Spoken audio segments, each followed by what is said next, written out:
Hi everyone, welcome back to Crypto Cash. Thank you so much for joining me here. Hope you're having an amazing day and welcome back to the show here. What we're going to do is take a quick look at two different possible scenarios. There's one scenario that the price action could potentially come lower. We need to be aware of that to potentially bounce off of our secondary support range. There's also another option too where the price action could very well continue and should based on the fact that we retested this resistance level and now it's reaffirming itself as a support. Okay, so I'll talk about that and much more. If you're new to the channel, love to teach people to trade. Hope you can learn something here today. We do have a Trading Academy community and signals group over on our Discord through, of course, Crypto Cash Premium website is linked down below. We also have an awesome Twitter community here too, so be sure to help us grow that by following, and retweeting, of course, specifically this message so you can get a free membership potential. Here we give a weekly giveaway right now. Okay, so really cool stuff.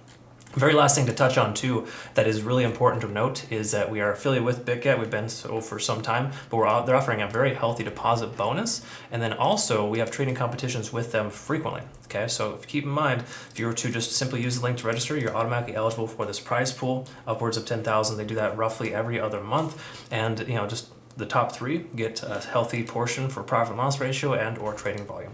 Awesome stuff there. So congrats to my community members who recently benefited from that, and looking forward to the next one here soon. So when it comes to Pepe, what we want to look at first of all is the daily.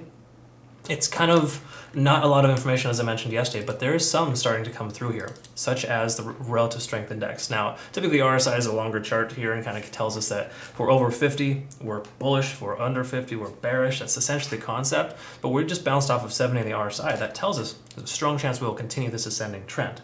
Okay, again, so as long as we can stay above that level, we'll be good. The only concern I have here is that the money flow index is coming down. Less money in Pepe, or effectively money coming out, causes the price action to decrease. Big surprise, right? People are selling, the price comes down. But that kind of bounced off a key level support here, and we'll talk about that here. Actually, why don't we just jump right into that right now. So that support level that I was referring to, it is right here. Kind of easier to see if I zoom in at the lowest Fibonacci retracement level, basically a previous resistance level. So if you watched my video all the way through yesterday, you'll know that this was a previous resistance level based on volume. There's a lot of volume at this range, okay? Now, when there's a resistance level like this here, for example, you can kind of see, let me make it a little bit easier here. Sorry, there we go, okay. So you can see this range here. When the price action jumps above that level, it'll cause that to bounce off of that as a support, okay? So previously, if we kind of see here, the price action had bounced off that level 3 days in a row, couldn't pass that point. Once it did, it came back down to inevitably retest that. Okay, that's why this is a support range. Same thing follows suit here as well. This is why this is our secondary support range, because it was a previous resistance. You can see there for 3-4 hour candles in a row, about 12 hours straight, couldn't pass that plane, came back up, look at that, came right back down to retest that level as a support, okay? It's a really common characteristic in ascending trends for the price to break through a resistance level, come back down, test it as a support, and then take off from there. Okay, so what we're seeing right now is that we saw that most recent bounce here at this level, and the price is likely to continue higher from there. Obviously, it's already done that, but we want to recognize a few other factors, okay? So we kind of zoom in, it's a lot easier to see on the 1 hour. If we take a look at the 1 hour here, you can kind of see that the price, when it came down to bounce off this level, it honored this ascending trend, okay? So you can kind of see this ascending trend concurrent with the price action. So it's coming up there, holding that ascending trend line, and effectively broke through this resistance level, which is a Fibonacci retracement level at 0.236, roughly 281,000. Once it broke through that level, it came back down to retest this as a support. So you can kind of see, jumps up and down within this area, comes up, rejects off of 0.382, then back down to bounce off of 0.236. This is where Fibonacci retracement levels are consistently beneficial in trading. You can kind of understand where things are going, gives you that little effective edge, and it kind of does a good job of helping you understand what side of the tracks you're on. So just because we're above that level doesn't mean we're going to break bullish, but it does imply that we broke a resistance level, which was a previous support level. You can kind of see the price action had some trouble passing this to the downside. Once it did, it shot down, bounced off key level support, up to resistance, back down to support. So hypothetically, we should get a bounce from here, and the price should continue up to retest that 313,000 mark. Okay, so again, that's roughly how that should work and could work. Let's go back to the 4 hour. I skipped over some important stuff here. We are still over 50 on the RSI, so to me, we're still bullish, and in that sense, we are still looking good. We haven't broken that ascending trend yet. We are holding above 50 on the RSI, and that's a very positive sign. We can also see the MACD is starting to slow down. It's starting to lose its divergence and potentially on the horizon of a convergence. Okay, so really what happens is when you have the 12 day exponential moving average intersect with a 26 in an upward fashion. This point right here is when there's a convergence, and that's when the price action will likely continue to take off from there. We had a convergence here previously, if you note. Look at this guy right here, and look on the price action. This is the last convergence on the price. It jumped up so freaking high from there, like 240% in the next 24 hours because of that last convergence. Okay, now is it going to do that exactly the same? No, but it does have potential to do something similar. Okay, so that's something important to recognize. All right, so that's kind of where we're at in the 4 hour. One last thing to note here is a simple moving averages. Take a look how sweet this is. The 20-day SMA working as a strong ascending trend line. Okay, so we're holding really strong here on the 20.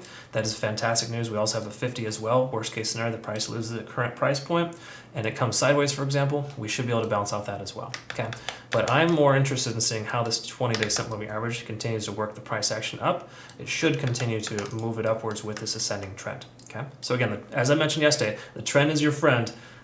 Pay attention to that. Okay. Now, unfortunately, yesterday when we were looking at the price action, we could see here at this level. Let's make it a little easier for you to see.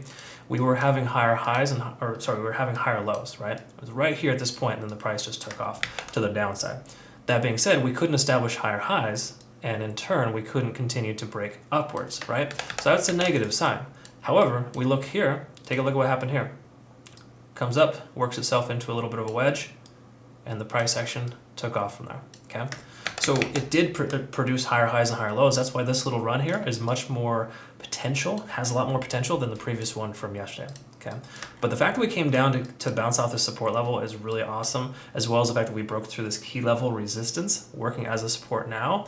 I'm feeling pretty strong about the fact that 285 is the current low, and that we should see a price point increase from this point. Okay, just keep in mind, and we got to talk about the elephant in the room too. If this price does continue lower from here and establishes a new lower low, we should see a bounce off this next 0.618 Fibonacci retracement level at 178. That's the secondary target for you. So hypothetically, the price were to pull back and it didn't continue higher from here, that'd be a good dollar cost average target there, right there at that next support range. Okay, so again, a lot of times when you are dollar cost averaging, you're going to be buying in at support levels, key level supports, to ensure that you are able to get filled and to effectively be able to, average your price down. So in this scenario, instead of just choosing an even 179,000, maybe do 180 or 181 to be safe, so you get filled if the price wicks down, like we saw here just yesterday. Okay, we got that strong little candle wick there that went just below this little resistance level and came right back. Okay, so I have a lot of community members that actually got filled at this level here, and I'm really super happy that they did. That being said, that's kind of where we're at here for the moment. We don't really need to look at too much else. We could look at the 15 and see if we have any confirmation here, but ultimately there's no sell signals, so this is good. We got a bunch of buy signals here from our CC Golden Indicator telling us that we're on the right side of the tracks based on the volume that we're seeing, because there's more volume after the price dropped. And now, of course, we're seeing the price come up to this level here. So I'm going to be interested to see what's going to happen next. So be sure to pay attention to our Twitter. I'm going to go ahead and send out some updates here regarding potential playouts and effectively keep you in the know for pretty much everything that we have regarding this coin and other ones as well, because it's really important to recognize the overall state of the market too, because Pepe is following suit to Wojak, right? Wojak and Pepe are both working almost concurrent with each other in a lot of ways. They're both retracing and increasing roughly the same time. So I'm interested to see what happens here next.